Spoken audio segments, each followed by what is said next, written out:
Hello नमस्कार माझ्या सर्व लाडक्या ताई आणि दादांना श्री स्वामी समर्थ। तुम्हा सर्वांना आजचा दिवस खूप छान जाऊ ही स्वामींच्या चरणी प्रार्थना।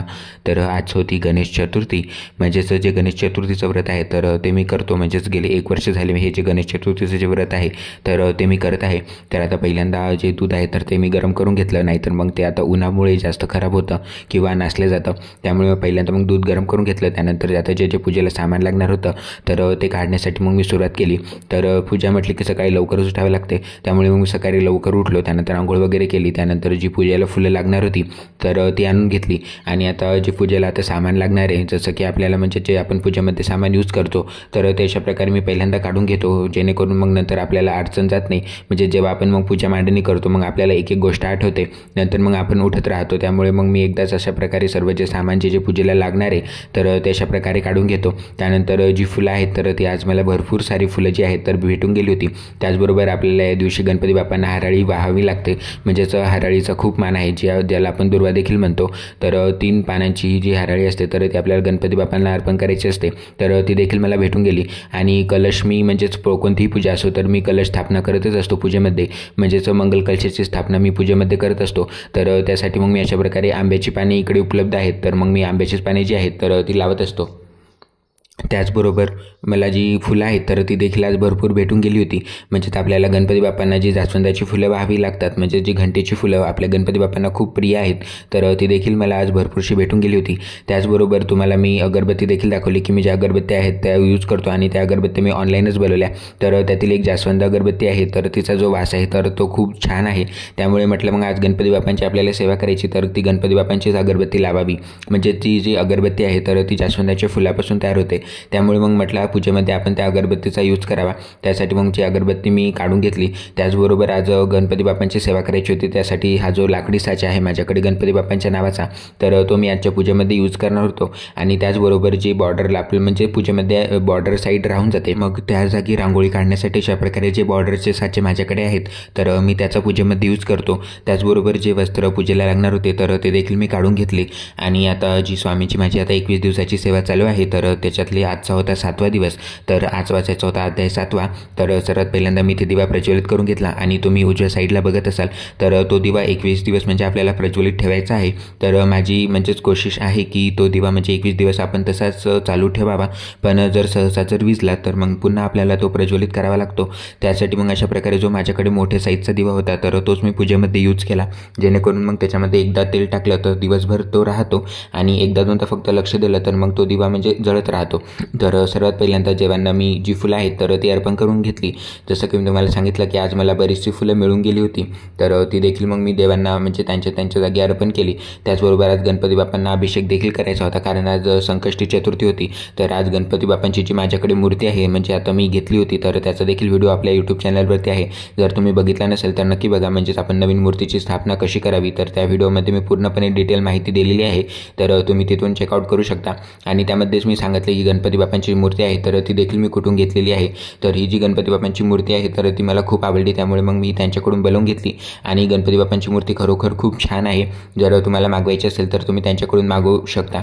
आणि तुम्हाला जर त्यांचा कॉन्टॅक्ट नंबर सर्व त्या व्हिडिओच्या खाली डिस्क्रिप्शनमध्ये दिलेला आहे तर तुम्ही त्यांना कॉन्टॅक्ट करून तुम्ही ती मूर्ती मागवू शकता। तर जी गणपती बाप्पांची सेवा आहे तर ती आज करायची होती।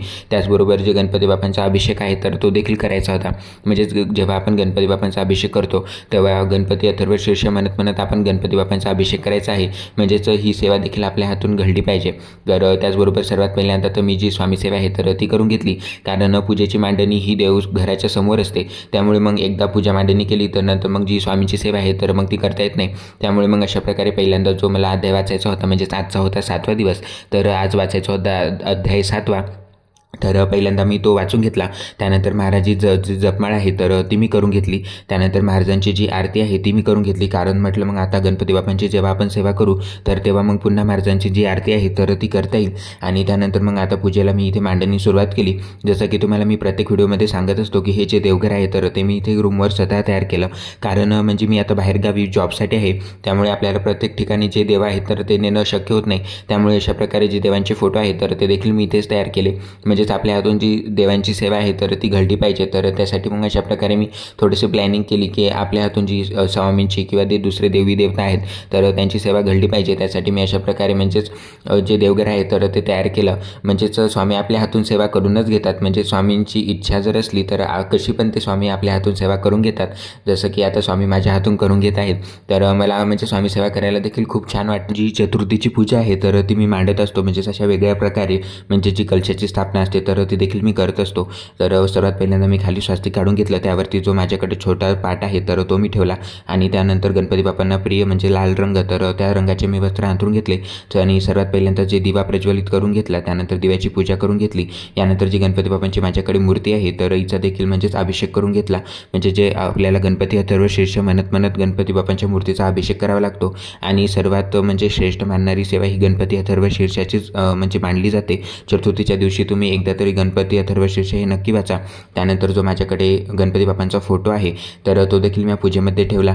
त्यानंतर थोड्याशा आपल्याला अक्षता खाली ठेवायच्या आहेत. म्हणजे तुम्ही जेव्हा मूर्ती किंवा फोटो पूजेमध्ये ठेवता तर तेव्हा थोड्याशा अक्षता खाली ठेवायच्या. त्यावरती थोडंसं हळदी कुंकू टाकायचा आणि त्यावरती मग तुम्ही मूर्ती किंवा फोटोला विराजमान करू शकता.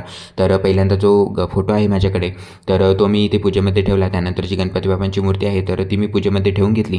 त्यानंतर अशा प्रकारे कलशाची देखील स्थापना करून घेतली. कलशावर आपल्याला 5 बोटे उमटवायची आहेत कुंकाची. त्याचबरोबर तुम्ही स्वास्तिक देखील काढू शकता. त्यानंतर कलशामध्ये आपल्याला पाणी टाकायचं आहे, 1 सुपारी, 1 रुपया, त्याचबरोबर हळदी कुंकू, अक्षदा, 1 फूल देखील टाकायचं आहे. त्यानंतर तुम्ही मग नागवेलीची किंवा आंब्याची पानं ठेवू शकता. त्यानंतर मग तुम्हाला त्याच्यावरती नारळ ठेवायचा आहे आणि त्यानंतर मग तुम्ही जी कलशाची पूजा आहे तर ती करून घ्या.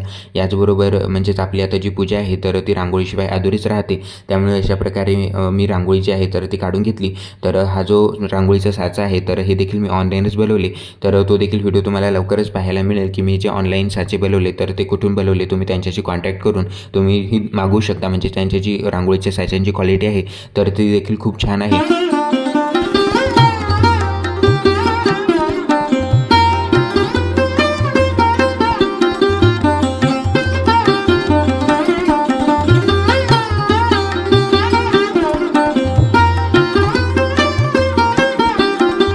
पूजेची जी मांडणी आहे तर ती माझी करून झालेली आहे. जसं की तुम्हाला मी सांगितलं पहिल्यांदा मी जी स्वामी सेवा आहे तर ती करून घेतली आणि त्यानंतर आता जी गणपती बाप्पांची सेवा आहे तर ती आता करायची राहिली होती.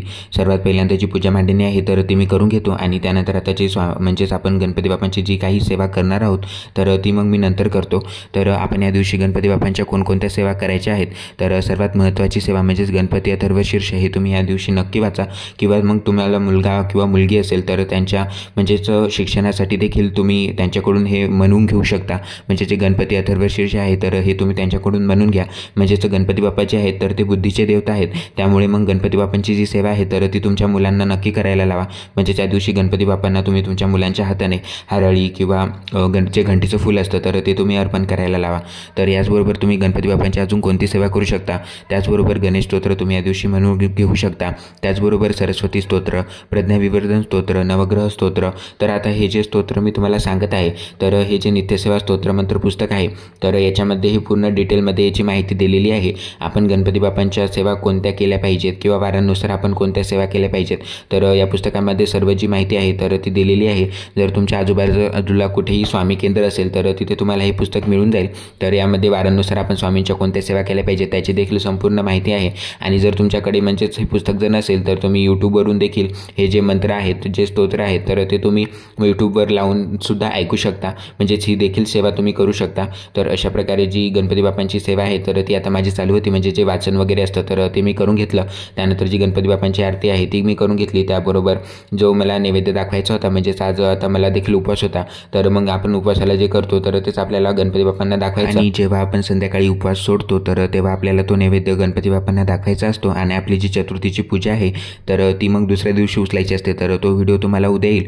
तर तुम्हाला माझा आजचा व्हिडिओ कसा वाटला कमेंटमध्ये नक्की सांगा. व्हिडिओ आवडला असेल तर लाईक, शेअर आणि सबस्क्राईब करायला विसरू नका. भेटूया अशाच नवनवीन माहितीपूर्ण व्हिडिओसोबत. तोपर्यंत सर्वांना पुन्हा एकदा श्री स्वामी समर्थ. आणि तुम्हाला कोणतेही प्रश्न विचारायचे असले तर तुम्ही कमेंटमध्ये नक्की विचारा. मी तुम्हाला रिप्लाय देण्याचा नक्कीच प्रयत्न करेल. आणि तुम्हा सर्वांना पुन्हा एकदा गणेश चतुर्थीच्या खूप खूप शुभेच्छा.